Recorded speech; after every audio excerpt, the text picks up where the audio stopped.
te levou a procurar saber sobre marketing? Porque por mais que eu entendo que no teu caso isso... Não sei, talvez, será que existiria a Moonflag se não tivesse havido todo esse movimento antes até com você e, claro, depois ali outras pessoas, né? Acho que isso abriu muitas portas. O que te levou a procurar se especializar nesse tema? O que te levou a escrever livros sobre esse tema, a começar um movimento que veio depois a crescer bastante sobre esse tema? Porque, convenhamos, né? O empresário de contabilidade que está me vendo aqui, que está nos ouvindo, ele, com certeza, a pauta marketing não é uma coisa que está no dia a dia dele. Mas hoje tem que dizer que isso se tornou comum, né? Com certeza, mas naquele momento... Mas naquele momento era absurdamente fora da curva, né? Bastante. Totalmente. Então, quando a gente pensa, por exemplo, nesse início, a incomodação constante que eu vivo na minha vida foi que motivou eu começar a estudar sobre marketing. Eu tinha um escritório, que o escritório ficava num bairro, e esse escritório foi transacionando dentro desse bairro. Começou na garagem do meu pai, depois eu saí da garagem do meu pai, fui para 2 casas ao lado. Lá eu peguei primeiro ali a frente da casa, ali onde fosse o comércio que tinha na frente da casa. Depois no fundo desse comércio tinha uma casa, aí nós tiramos os inquilinos de lá, eu abri ali uma porta e conectei com o restante da casa. Depois ficou pequeno tudo aquilo, eu morava nos fundos dessa casa, e aí eu criei uma sala ali separadamente e acabei aumentando lá para o fundo. Então, eu estava ali no bairro e me tornei o maior escritório dentro do bairro. No bairro que já tinha outros 3 contadores e que tinha empresas contábeis que tinham lá seus 10, 15 anos já no bairro. Só que lá eu vi que eu tinha uma limitação de mercado. Como é que eu vou, por exemplo, atingir outros públicos? Eu consegui no máximo ali pegar as padarias, outros segmentos na região que eu era conhecido ali, mas era muito limitado. Naquele momento a gente começou a ter o despontamento da questão digital, né? Com o uso da internet. Não existia rede social, não existia nada disso, mas a internet já estava ali. E com a internet nós começamos a ter a questão das buscas orgânicas. Então, quando nós começamos a fazer um trabalho relacionado ao marketing, foi justamente colocar o nosso site, quando ninguém falava sobre isso, nós colocamos o nosso site e começamos a fazer uma estratégia para buscas orgânicas. Então, quando eu comecei a falar sobre marketing contábil, o nosso site já tinha muita visitação, já tinha um resultado bem interessante. Tanto que, eu não lembro exatamente o ano de cabeça, mas vamos pontuar por volta de 2014, a gente já tinha batido 1 milhão de visitas no nosso site. Tudo feito organicamente. Então o que eu fazia? Eu mesmo escrevia os artigos, eu mesmo postava esses artigos, eu mesmo estudei sobre regras de SEO, que era bem diferente do que é hoje. Hoje a coisa é muito mais complexa, e também obviamente tinha pouca gente fazendo isso. Só que no mercado contábil praticamente era inexistente, entendeu? Você tinha poucas empresas que estavam ali posicionadas organicamente, ou estavam olhando para esse modelo de se posicionar organicamente. Quando começaram a ter demandas de buscas na internet sobre temas relacionados à substituição tributária, sobre temas relacionados a planejamento tributário, sobre análise de NCMs, nós fomos muito nisso em relação à Tactus. Tanto que a Tactus ela cresceu ali de forma absurda, baseado nas demandas que foram geradas dos conteúdos que eu postava dentro do nosso site. E é até interessante que quando eu criei meu site, eu fui visto meio como sendo louco pelos sócios. Nem eram sócios na época, mas eram pessoas que trabalhavam comigo, depois se tornaram sócios. Mas na época, por exemplo, meu próprio irmão, que hoje é sócio já há muito tempo, né? E ele está comigo desde os 13 anos de idade, então ele acompanhou toda essa jornada. Ele falava, cara, você está investindo tempo aqui, nisso aqui, entendeu? Não faz sentido nenhum. Mas depois se fez valer quando os resultados começaram a aparecer. E aí, pegando esse conhecimento, eu comecei a aprofundar mais a temática de marketing. Então, como empresário contábil, eu queria justamente buscar ali mais informação no marketing, então eu comecei a fazer vários cursos de marketing.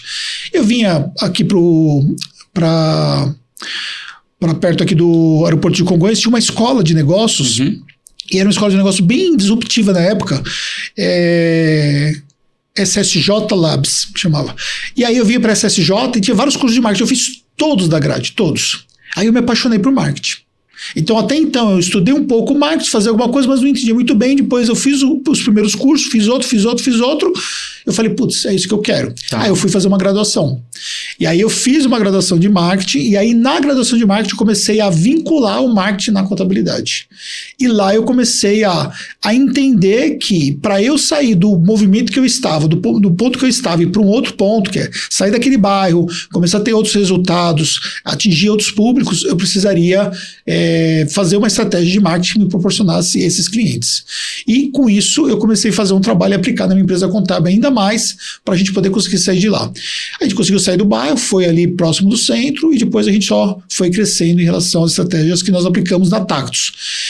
Depois, eu percebi que não tinha ninguém falando sobre esse tema no mercado contábil, e foi aí que eu desenvolvi a temática e levei isso para o Conselho Regional de Contabilidade aqui de São Paulo. Uhum. Eu fiquei 6 meses no conselho, batendo a porta do conselho, falando, olha, eu tenho uma palestra de marketing para contadores, tenho uma palestra de marketing para contadores, deixa eu falar e tal, e fui inteiramente ignorado.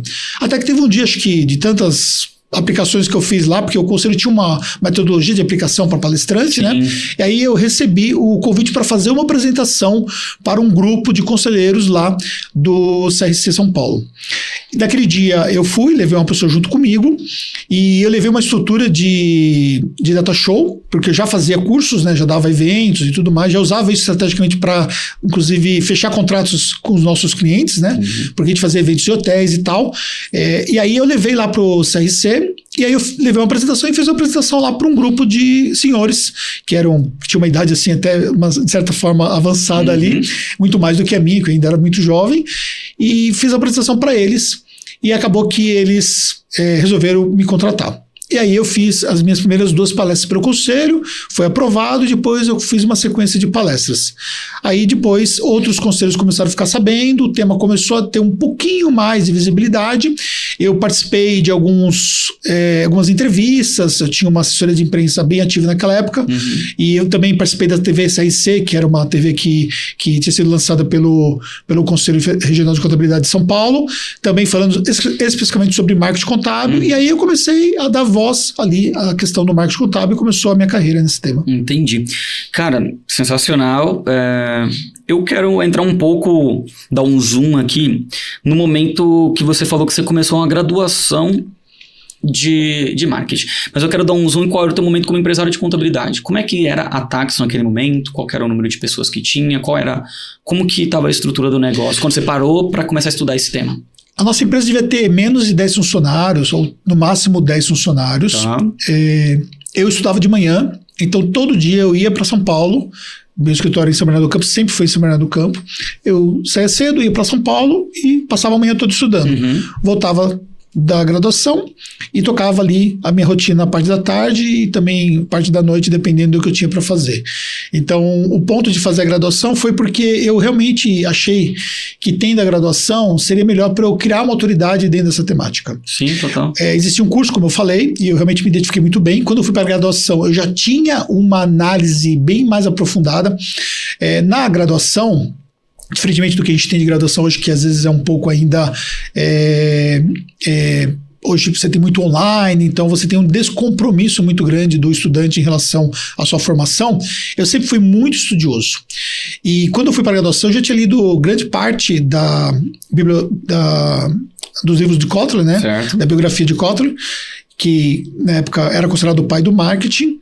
E era uma grande referência, com livros absurdamente gigantescos e tal. E, tipo, assim, os livros que os meus professores estavam falando na graduação, eu já tinha lido eles. Tanto que no último semestre de graduação, eu era tão estudioso, né, que, voltando um pouco, né, antes do último semestre, eu era tão estudioso que na graduação eles tinham ali uma análise do melhor aluno da classe e o melhor aluno da faculdade. Então o melhor aluno da classe, ele receberia um desconto na bolsa, e o melhor aluno da faculdade receberia ali um desconto ainda maior. E durante todos os semestres eu fechei como o melhor aluno da classe. E tinha alguns quesitos ali, como não ter falta, como ter ali as melhores notas, assim, eu era muito estudioso e muito competitivo. E aí, assim, eu estudava, então o professor citava um livro lá, eu comprava o livro e lia o livro, na aula da semana seguinte eu já tinha lido o livro, era uma coisa louca, sabe?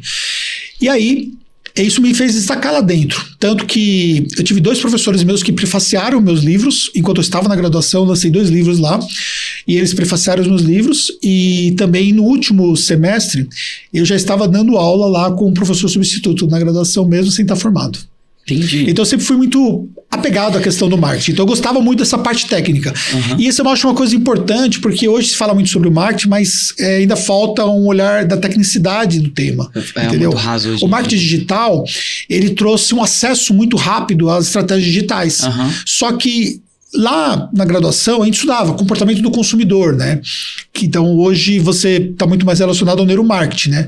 Então, ou seja, a gente analisava claramente como é que a pessoa se comportava diante de um ponto de venda. Sim. Claro que não tinha o site ali, análise de marketing de serviços, marketing digital, para a gente analisar o comportamento do site. Mas, por exemplo, hoje que se fala sobre curva de calor dentro do site, o comportamento dele no momento, por que o botão amarelo e não o botão verde, qual é o olhar da pessoa no site quando ela está, por exemplo, fazendo a leitura de uma cópia e tudo mais.